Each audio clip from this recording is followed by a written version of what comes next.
Hello, good listeners. This is Tales from the Mennonite Heritage Archives, a show about people, places, and events from Mennonite history. I'm your host, Dan Dick. Back in October of 2025, I had a conversation with Doug Klassen, Executive Minister of Mennonite Church Canada since 2019. Doug grew up in Vineland, Ontario. He's a graduate of Canadian Mennonite Bible College, today known as Canadian Mennonite University, and has pastored congregations in Calgary, Alberta, Winnipeg, Manitoba, and St. Catharines, Ontario. Doug shared with me his family connection with the little-known Beaverlodge Mennonite Church in the Peace River region of northern Alberta. Welcome to Tales, Doug. Thank you. First off, let's get something important out of the way. In your younger years, you were an active hockey player. Do you still lace up the blades? I do not. I hung up the skates and when I was 44. You are, in a sense, from two places, Eastern Canada and Western Canada. Mm-hmm. Which team are you cheering for these days? Well, your early childhood orientation tends to dictate things. When I was a kid, our household was a strong Maple Leaf supporting household, and when my brother and I cheered for the Philadelphia Flyers, my dad had a saying. He said, if you cheer for the Leafs, you can sit on the couch. If you cheer for the Flyers, you watch from the window. So it's hard to overcome that, but living in Winnipeg now, find myself cheering for the Jets. Let's talk about your ancestral roots. Mm-hmm. 7 years ago, you visited the early home place of your family and church home of your dad, the Yes. Beaverlodge Mennonite Church. The Beaverlodge meeting place was one of 3 meeting places that combined were one congregation known as the Hoffnungsfeld Mennonite Church. It was organized in 1927 in the Peace River region. At one point, that group had registered 402 individuals from 63 families. Was your dad's family among the first Mennonites to settle there? And where did they come from? I believe so. I believe they were, and they came out of Elisabetal was the colony in Ukraine, Molochna, where they came from, and came over, spent a year in Rostern, and then from Rostern found land available up in the Peace River area. What stories do you know about the state of your grandpa's farming operations in Russia? I don't know a lot about it other than that he was not the guy who was doing the tilling and the other work. His hands-on as far as I know. Most Mennonites who migrated to Canada in the 1920s settled in Ontario, Manitoba, and Saskatchewan. Your grandparents, Jacob and Helena Klassen, chose northern Alberta. What attracted them to a place that was, back then, quite isolated and far away from other Mennonite communities on the prairies? As far as I know, it was land that was available. Because they came later than the typical Mennonite migration, a lot of the land was bought up already. And from what I know, that there was land available there in 26 still. Were your grandparents the only family members that settled there, or did they also bring siblings, cousins, aunts, uncles, and so on? Yeah, my grandfather's side, I think his 5 siblings and his parents came along with their families. So that was a good group. My grandmother, or my Oma, it was just her from her family, which was difficult for her. Altogether, that's like a whole congregation. Yeah, I think it was. I don't exactly have the full number of people, but it would have been a good number. Were your grandparents involved in building the Beaverlodge Church meeting place? And I think you've seen photos of it. Can you describe it? I don't know if they were involved in that. Built out of logs, is a log cabin style, with pretty rudimentary, I think, with sawn planks and stuff for benches and those things. So, some years ago, you and some family members visited Beaverlodge with your dad. Is there anything left of the church or the old family homestead? Describe what you saw. We didn't go look for the church, but we looked for the old homestead, and I can tell you the story as to how that happened. We left Calgary, where we were living, and drove the 8 hours north to Grand Prairie, and we got to our hotel, and it had been an exhausting weekend with baptisms and church membership transfers and everything, and I was tired, so we got to the hotel in the evening, and my dad said, well, I'm going to call up some of these some of the folks and say that we're here. And I said, can you just wait till about 6:45 or so? Because then they'll think it's too late to come and visit with us this evening. So he waited. And 6:45 he called, and the conversation lasted 30 seconds. And he hung up and said, they'll be here in 10 minutes. And so they came. And a few minutes later, we were downstairs in the eating area, the breakfast eating area of a hotel. And somebody pulled out a grid map of the township and laid it out. And my dad had this little piece of paper that said, the west half of Section 22, Township Road 72, Range Road 11, west of the 6th meridian, about 480 acres. And there was this great big burly guy at the table who said, I know exactly where that is. He said, I used to drive the town grader for years. I know where that is, and there's a building on that land. So we were pretty excited, and the next morning he came by with his truck, and we jumped in our vehicle, and we followed him, and we drove right out to that spot and walked through the high pasture, and sure enough, there was a broken down old log cabin. And my dad looked in, and sure enough, the basement was dug out, which was he remembers his mom talking about that. And we think this was the place. This was the log cabin. What did it feel like for you to visit the place you'd heard so many stories about? Yeah, it was, first of all, it was a beautiful sunny May day. It was just beautiful. And I thought, wow, this must have seemed like paradise for them coming out of what they came from. At the same time, that was a crude cabin and not very big. And I can imagine those nights would have been long. Those winter nights would have been long and cold. And cold there.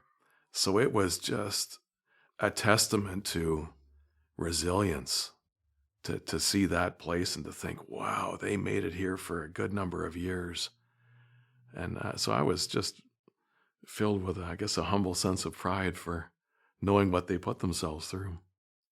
In our background conversations leading up to this interview, you mentioned a cemetery scandal in the Beaverlodge area. Tell me about that. Yeah, there was these homesteaders who came there did not have a lot of money for proper headstones and things, nor a real formal plot for a cemetery. So people were buried. There might have been a marker stone and such. And then the county at one point went to do a widening of the road and didn't survey it properly. And the road graders and the bulldozers went right through the cemetery. So if you go to or even look it up, the Beaverlodge River Mennonite Cemetery now, it's on two sides of the road. So and there's graves on both sides. So there was disruption, and they mended it, they fixed it, but still the cemetery is divided in half. Archivist Conrad Stace is joining this conversation, and he has something special to show you. Hi, Doug. Hey. Yeah, I thought I'd join in the conversation here. I have something I wanted to show you. This is here a register that on the surface looks like it doesn't have anything to do with us. It says Province of Alberta Register.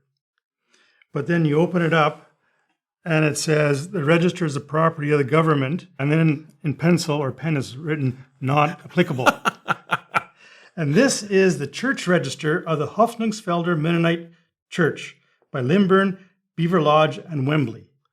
So this is the church register that your Klassen ancestors are registered in at Beaverlodge. Oh my. So if we turn to family number 12, here we have Oh, look at that. Jacob Klassen and his wife Sarah, maiden name Entz.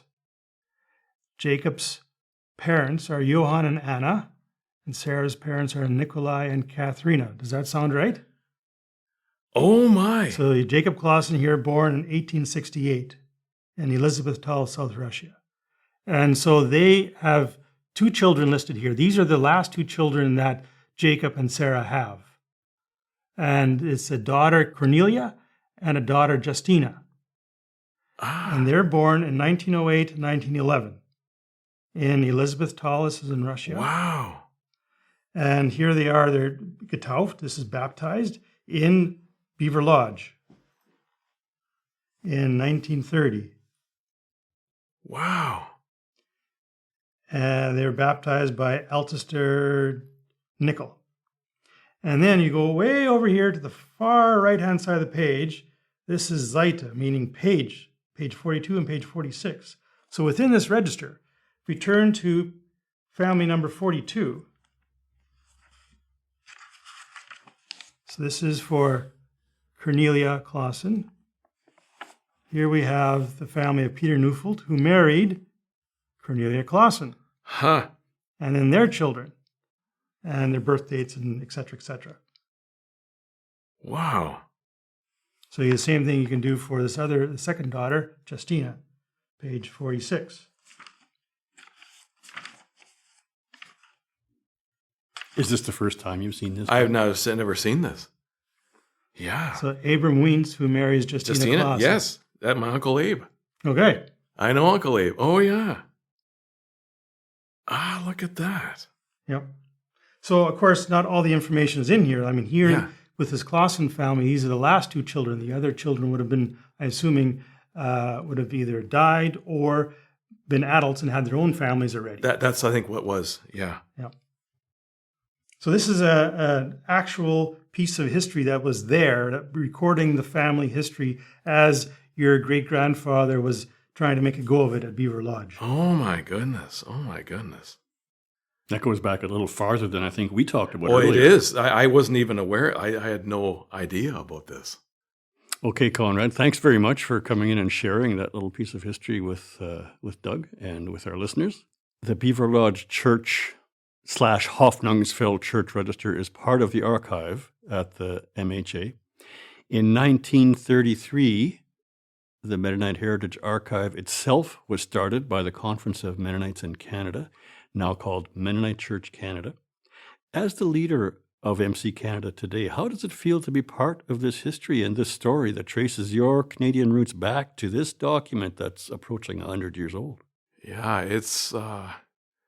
I think it's so important for us as a denomination, as a people, to know our history, to know our roots, and to also we don't worship our history, but we cherish it, and we use it as reminders of God's faithfulness to us through the years, and to again build hope in times when many things seem uncertain. We can look back to our family stories and think, boy, they came through very difficult things. God was faithful, and we can continue to move forward knowing and trusting God's faithfulness. Thank you, Doug, so much for taking the time to share your story and these vignettes of your family history and church and how they shaped who you are today. I've really enjoyed our visit. Thank you very much for the opportunity. That was a conversation I had with Doug Klassen back in October of 2025. Doug has a family connection to the little-known Beaverlodge Mennonite Church in northern Alberta. To see photos and documents related to Beaverlodge Mennonite Church, or to listen to this episode again, visit mharchives.ca. What are your thoughts and questions about this program? Dash off an email to info@mharchives.ca. Hello, I'm Archivist Conrad Stace. The Mennonite Heritage Archives is a community-supported memory center that relies on donations from community members like you.